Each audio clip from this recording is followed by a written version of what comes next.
Hello everyone, from today we are starting our new course on data structure. So without wasting time, let's begin with our first video, Introduction to Data Structure.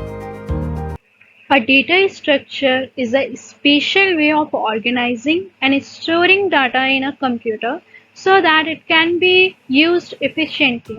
हम अपने data structure को एक special वे होता है कि हम organise कर सके, स्टोर कर सके अपने डेटा को या फिर इंफॉर्मेशन को कंप्यूटर में कि हम उसे बाद में अच्छे से यूज़ कर सके. It allows the programmer to handle the data efficiently. ये allow कराती है प्रोग्रामर को कि हम अपने डाटा को efficiently हैंडल कर सकें. हमारे टाइप्स ऑफ डाटा स्ट्रक्चर क्या होते हैं? पहला हमारा अरे, दूसरा हमारा लिंक्ड लिस्ट, थर्ड हमारा स्टैक और फोर्थ हमारा क्यू, फिफ्थ हमारा ट्री और लास्ट में हमारा sixth graph. Why we need data structure?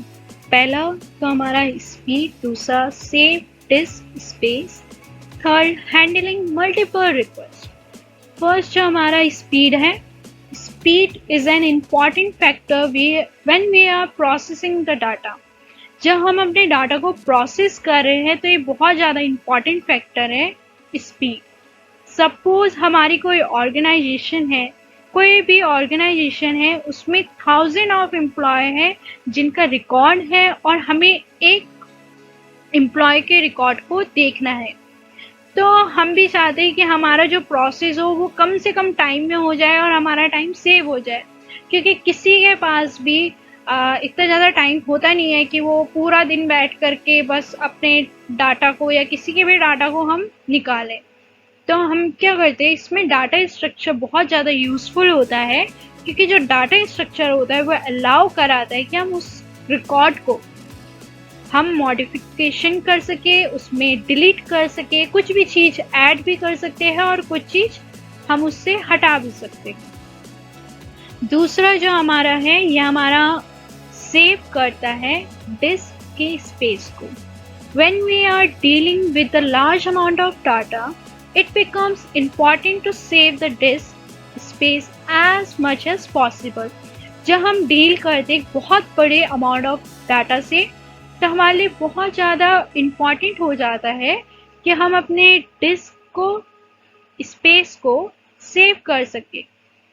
तो इसमें जो डाटा स्ट्रक्चर होता है वो अलाउ कराता है कि हम अपने एफिशिएंटली हम क्या कर सके, अपने डाटा को स्टोर कर सके. अगर हम डाटा को स्टोर कर पाएंगे तो इससे हमारा क्या अलाउ करेगा कि हम अपने डिस्क स्पेस भी हम सेव कर पाएंगे. हैंडलिंग मल्टीपल रिक्वेस्ट, जब हम बहुत सारी रिक्वेस्ट को एक साथ जब हम हैंडल करते हैं, जैसे कि हमारा डाटा स्ट्रक्चर हो गया, वो हमें अलाउ करता है मल्टीपल डाटा प्रोसेसिंग रिक्वेस्ट को.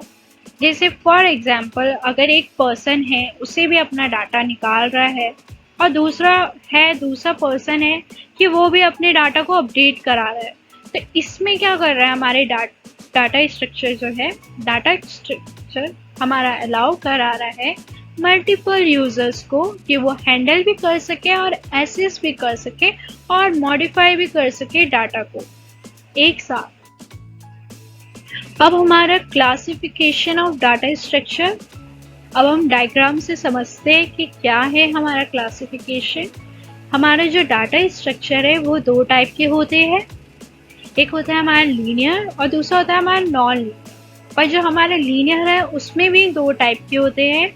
एक होता है स्टैटिक और एक होता है डायनामिक. स्टैटिक में आ गया हमारा अरे और डायनामिक में आ गया हमारा लिंक्ड लिस्ट, क्यू और stack. Non linear data structure होती है ट्री और ग्राफ. अब हम इनके बारे में थोड़ा बहुत जानते हैं क्या होता है. पहला जो हमारा डाटा स्ट्रक्चर है के टाइप. तो डाटा स्ट्रक्चर के दो टाइप हमने पढ़े. एक पढ़ा हमने लीनियर डाटा स्ट्रक्चर, दूसरा पढ़ा हमने नॉन लीनियर डाटा स्ट्रक्चर. जो हमारा लीनियर डाटा स्ट्रक्चर होता है वो ऐसे में अरेंज्ड होता है कि एक के बाद एक में वो होता है, मतलब कि एक सीक्वेंस में होता है, 1 by 1 होता है. और ये बहुत ज़्यादा इजी होता है कि हम इसे कहीं पे भी इम्प्लीमेंट कर सकें. हमारा पहला लीनियर डाटा स्ट्रक्चर हो गया अरे. अरे भी हमारे एक लीनियर में होता है, एक लीनियर ऑर्डर में होता है,